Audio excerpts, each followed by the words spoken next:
Magandang araw po sa inyong lahat. Ganito po ang pag-register at pagtaya sa iLotto ng Piseso.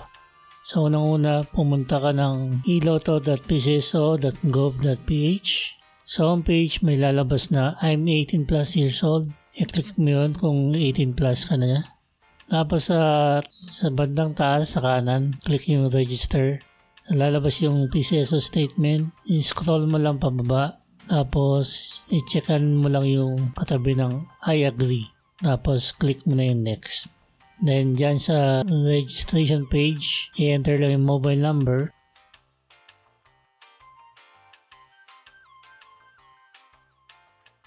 Tapos, i-click ang send sa tabi ng OTP. Makakatanggap ka ng text, no? Parang ganito yung itsura ng text niya, galing sa Piseso. Nasa text message yung OTP. So, i-type mo yung OTP na yan doon sa OTP box. Tapos, pumunta ka sa next na box, no? Yung PIN.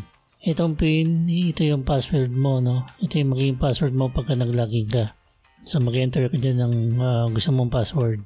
Then, sa confirm PIN, i-enter mo ulit yung same password na in-enter mo. Tapos, yun, importante na dapat magkapareho yung PIN, no? Mag-error yan pagka hindi magkapareho.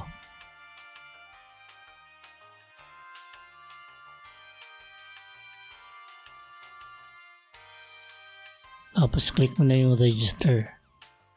Sa next page, kailangan mong kumpletuhin itong full name, gender, birthday, tsaka email. So una, checkan mo muna yung nasa checkbox sa taas. At i-click mo yan isa-isa yung full name, gender, yan. Nakalagay not set. Click mo yan. Then, i-enter mo lahat ng information na yan.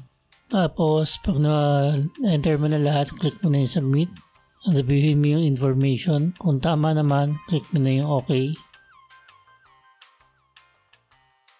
Susunod naman, kailangan ng verification ng KYC. Ang ibig sabihin ng KYC, ito yung Know Your Customer. Dito nag-verify ang Piseso kung legit na mananaya at nasa 18 years old pataas ang tumataya. So click mo na yung Start Verification. Diyan mag-upload ka ng 3 picture, no? Isang government issued ID, pero front view, back view, tsaka yung selfie mo kasama yung ID na in-upload mo. Yung mga government issued ID na pwede mong i-upload.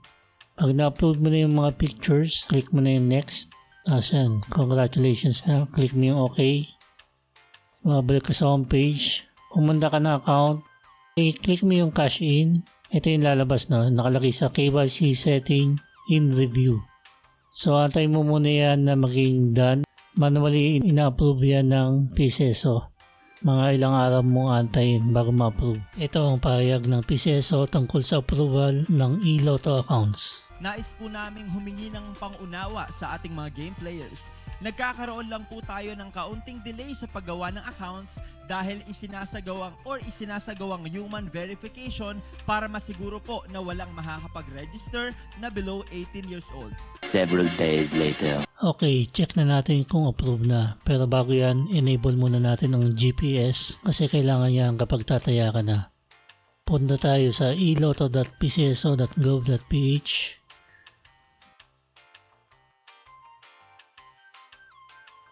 Tapos mag-login.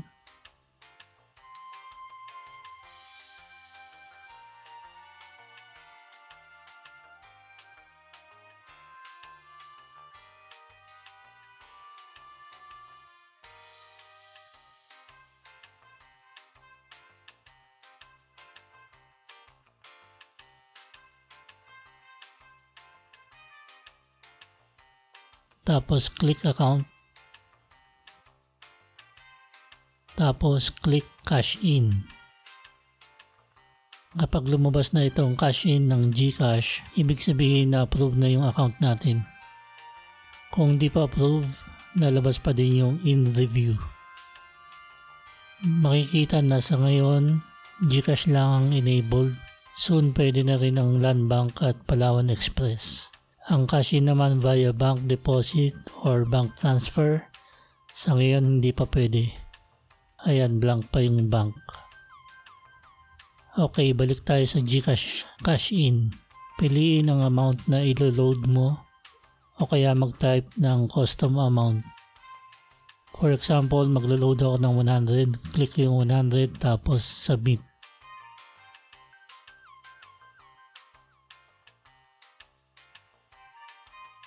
Dadaling kanya sa GCash mobile app.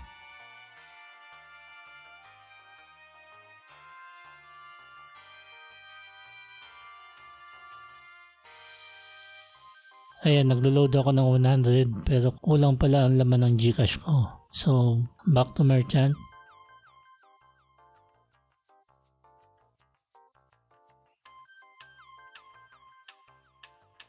Load lang tayo ng 20 pesos.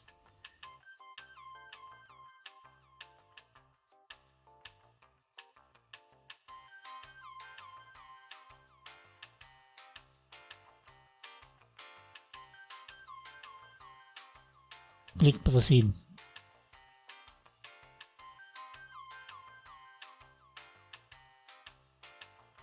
Tapos close na natin itong window para bumalik tayo sa iLotto.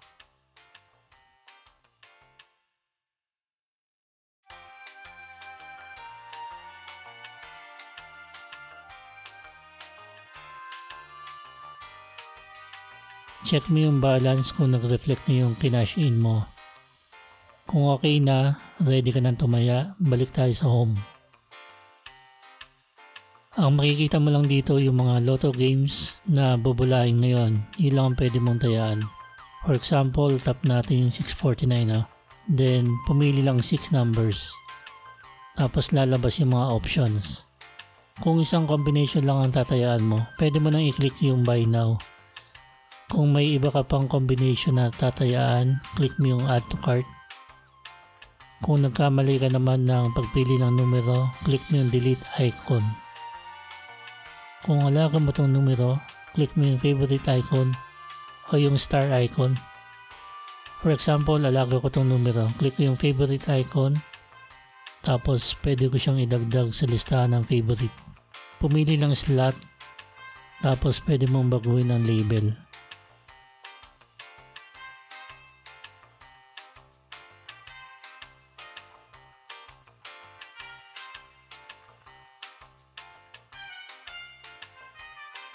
Tataya pa ako ng isa pang combination kaya click ko yung add to cart.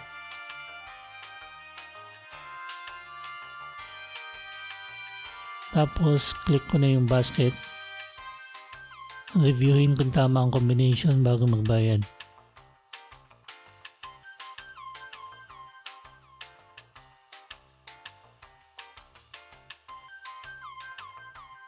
Tapos meron ka ng ticket.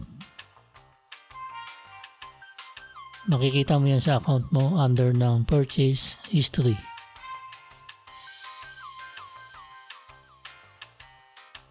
Pwede mong i-download yung ticket para may backup ka.